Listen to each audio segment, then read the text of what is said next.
Hey, third graders, welcome back to our reading of The Tale of Despereaux. We are on chapter 30 today. Recap.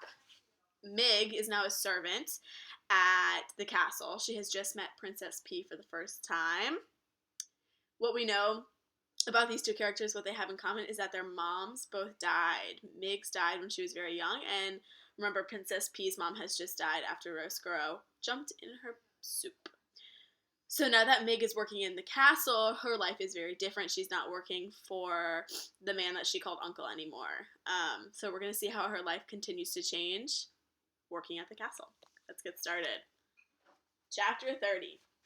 To the dungeon. At the castle, for the first time in her young life, Mig had enough to eat. And eat she did. She quickly became plump, and then plumper still. She grew rounder and bigger, only her head stayed small. Reader, as the teller of this tale, it is my duty from time to time to utter some hard and rather disagreeable truths. In the spirit of honesty, then, I must inform you that Mig was the tiniest bit lazy. And too, she was not the sharpest knife in the drawer. That is, she was a bit slow-witted. Because of these shortcomings, Louise was hard-pressed to find a job that Miggery Sow could effectively perform. In quick succession, Mig failed as a lady-in-waiting. She was caught trying the gown of a visiting duchess. A seamstress, she sewed the cloak of the riding master to her own frock and ruined both. And as a chambermaid, sent to clean a room, she stood open-mouthed and delighted, admiring the gold walls and floors and tapestries, exclaiming over and over again, "Gor, ain't it pretty? Gor, ain't it something then?" and did no cleaning at all. And while Mig was trying and failing at these many domestic chores, other important things were happening in the castle. The rat in the dungeon below was pacing and muttering in the darkness, waiting to take his revenge on the princess. And upstairs in the castle, the princess had met a mouse, and the mouse had fallen in love with her. Will there be a consequence? You bet. Just as Mig's inability to perform any job well had its consequences. For, finally, as a last resort, Louise sent Mig to the kitchen, where Cook had a reputation for dealing effectively with difficult help. In Cook's kitchen, Mig dropped 8 eggshells in the pound cake batter. She scrubbed the kitchen floor with cooking oil instead of cleanser. She sneezed directly on the king's pork chop, moments before it was to be served to him. "Of all the good-for-nothings I have encountered," shouted the cook, "surely you are the worst, the most cauliflower-eared, good-for-nothingest. There's only one place left for you, the dungeon." "Eh?" Mig said, cupping one hand around her ear. "You are being sent to the dungeon. You are to take the jailer his noonday meal. That will be your duty from now on." Reader, you must know that the mice of the castle feared the dungeon. Must I tell you that the humans feared it too? Certainly it was never far from their thoughts. In the warm months, a foul odor rose out of its dark depths and permeated the whole castle. And in the still, cold nights of winter, terrible howls issued from the dark place, as if the castle itself were weeping and moaning. It's only the wind, the people of the castle assured each other. Nothing but the wind. Here is Mig.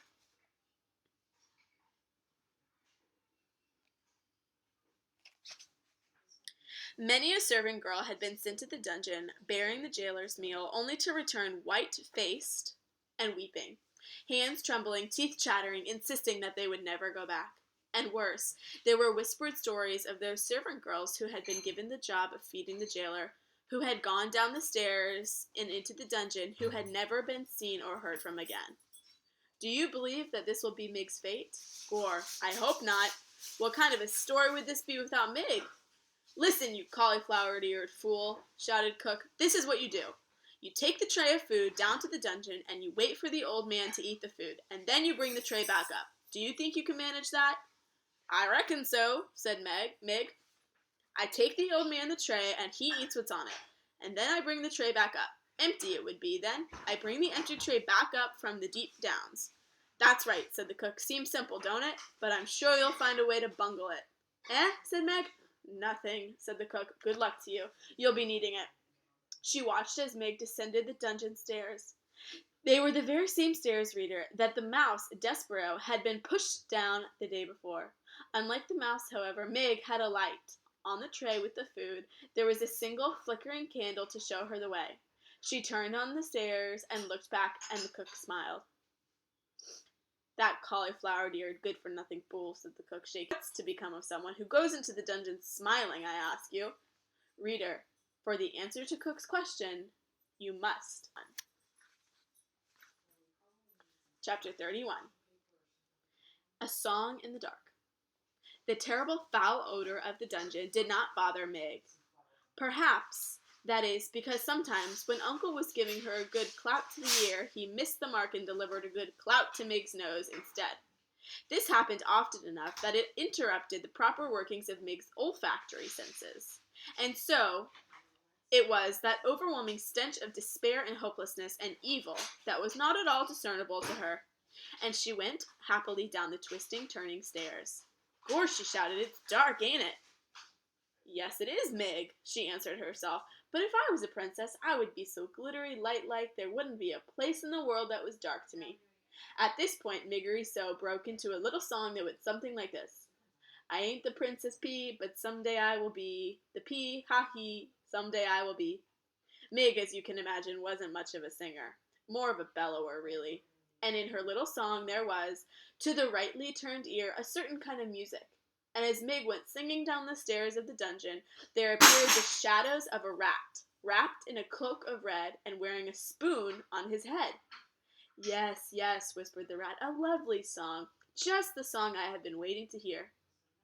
And Roscuro quietly fell in step behind Miggery Sow. At the bottom of the stairs, Mig shouted out into the darkness, "Gore, me! It's me, Miggery Sow! Most calls me Mig, delivering your food. Come and get it, Mr. Deepdowns." There was no response. The dungeon was quiet, but it was not quiet in a good way. It was quiet in an ominous way. It was quiet in the way of small, frightening sounds. There was a snail-like slither of water oozing down the walls, and from a darkened corner there came the low moan of someone in pain. And then, too, there was the noise of the rats going about their business, their sharp nails hitting the stones of the dungeon, and their long tails dragging behind them through the blood and muck. Reader, if you were standing in the dungeon, you would certainly hear all of these disturbing and ominous sounds. If I were standing in the dungeon, I would hear these sounds. If we were standing in the dungeon together, we would hear these sounds, and we would be very frightened. We would cling to each other in our fear. But what did Miggery Sow hear? That's right, absolutely nothing. And so she was not afraid at all, not in the least. She held the tray up higher, and the candle shed its weak light on the towering pile of spoons and bowls and kettles. "Lor," said Mig, "look at them things. I ain't never imagined there could be so many spoons in the whole wide world." "There is more to this world than anyone could imagine," said a booming voice in the darkness. "True, true," whispered Roscuro. "The old jailer speaks true." "Gore," said Mig, "who said that?" As she turned in the direction of the jailer's voice. So Mig isn't very good at the jobs that she's assigned, so she's assigned the job to bring the food to the jailer. She's in the dungeon right now, and she's not as scared as we think she might be, but she hears Roscuro, and Roscuro is starting to talk to her. So let's find out, let's read more to find out what happens. Chapter 32. Beware of the Rats. The candlelight on Mig's tray revealed Gregory limping toward her, the thick rope tied around his ankle and his hands outstretched. "You, Gregory presumes, have brought food for the jailer?" "Gore," said Mig. She took a step backward. "Give it here," said Gregory, and he took the tray from Mig and sat down on an overturned kettle that had rolled free from the tower. He balanced the tray on his knees and stared at the covered plate. "Gregory assumes that today again there is no soup?" "Eh?" said Meg. "Soup!" shouted Gregory. "Illegal!" shouted Meg back. "Most foolish," muttered Gregory as he lifted the cover off the plate. "Too foolish to be born, and a world without soup."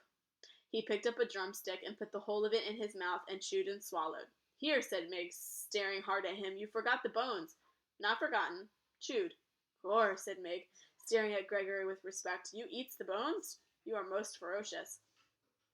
Gregory ate another piece of chicken, a wing, bones and all, and then another. Meg watched him admiringly. Someday, she said, moved suddenly to tell the man her deepest wish, I will be a princess.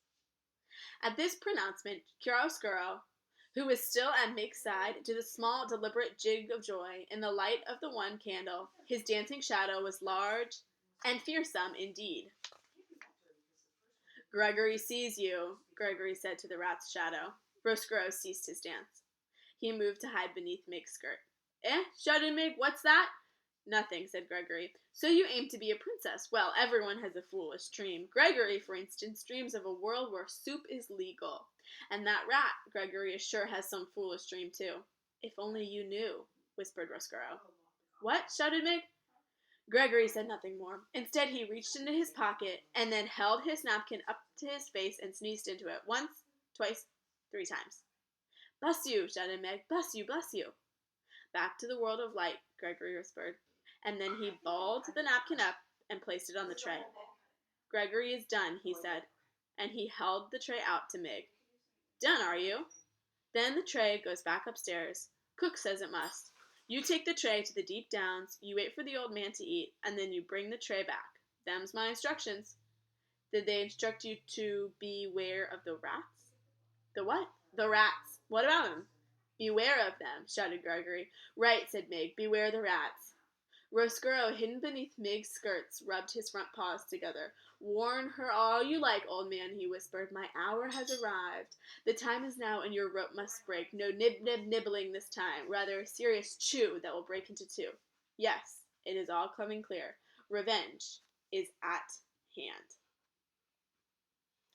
So some of these characters are meeting for the first time. Meg is in the dungeon, and she's meeting Gregory the jailer, and Roscuro is also there.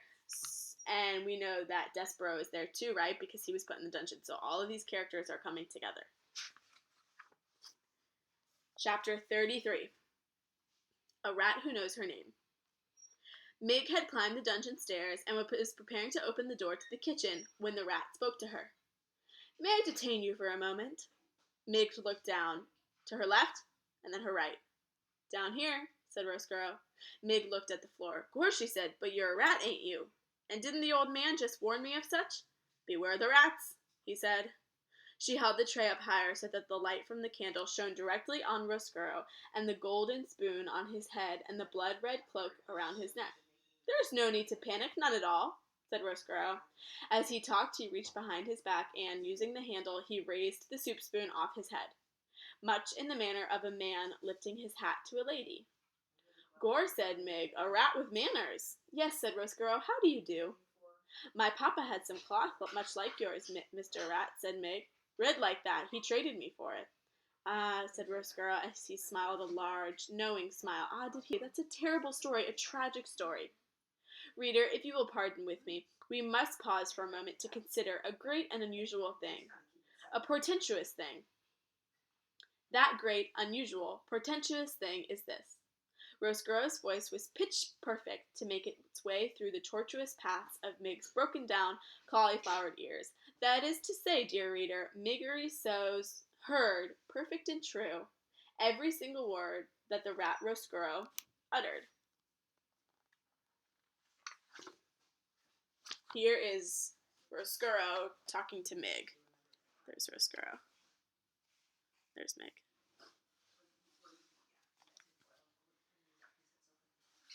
You have known your share of tragedy, said Roscuro to Meg. Perhaps it is time for you to make the acquaintance of triumph and glory. Triumph, said Meg. Glory? Allow me to introduce myself, said Roscuro. I am Chiaroscuro. Friends call me Roscuro. And your name is Miggery Sow. And is it true, is it not, that most people call you simply Meg? Ain't that the thing, shouted Meg, a rat who knows my name.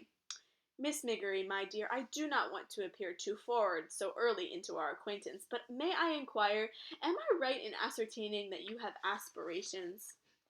What do you mean, aspirations? Shouted Meg. Miss Miggery, there is no need to shout, none at all. As you can hear me, so I can hear you. We are perfectly suited, each to the other. Roscuro smiled again, displaying a mouthful of sharp yellow teeth. Aspirations, my dear, are those things that would make a serving girl wish to be a princess.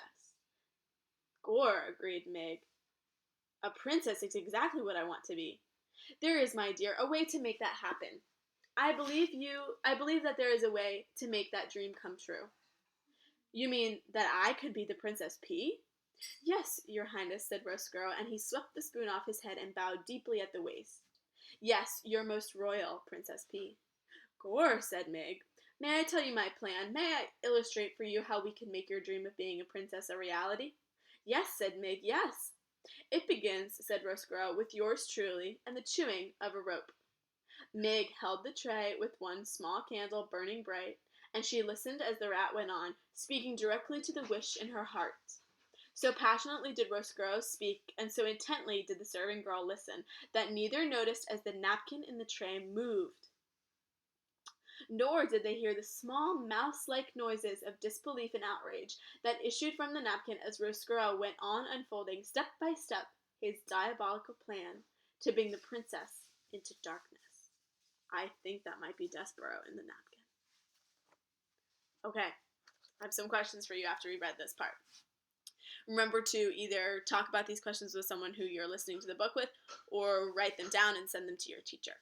So the first question, and they'll be in the comments section, so you can scroll down and read them. The first question is, why is Miggery Sow given the job of bringing food to the dungeon? The second question is, what is Roscuro going to help Miggery Sow with, and why is he going to help her? Okay, so pause the video and answer these questions, and then we'll come back and look at them together. Okay, so now that you've answered these questions, let's go over them. The first question was, why is Miggery Sow given the job of bringing the food to the dungeon? Okay, so we can remember that she isn't very good at being a servant in the house, so she took the dress of a visiting queen and tried it on. She was sewing, and she sewed someone's uniform onto her own apron together and ruined them both.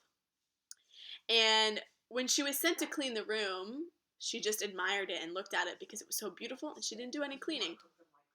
So she sent to the cook, and the cook gives her the job of bringing the food to the dungeon, to Gregory the jailer. That's why she has that job. Okay, the second question. What is Roscuro going to help Miggery Sow with, and why? So we just learned that Roscuro is going to help Mig become a princess. And I'm remembering that Roscuro wants to get revenge on the princess. So I think that these two plans might have to do with him getting revenge on the princess. And Miggery Sow is going to help him do that. So that was chapters 30 through 33 of The Tale of Despereaux. Thank you for listening. I hope you enjoyed. Check back in tomorrow for more.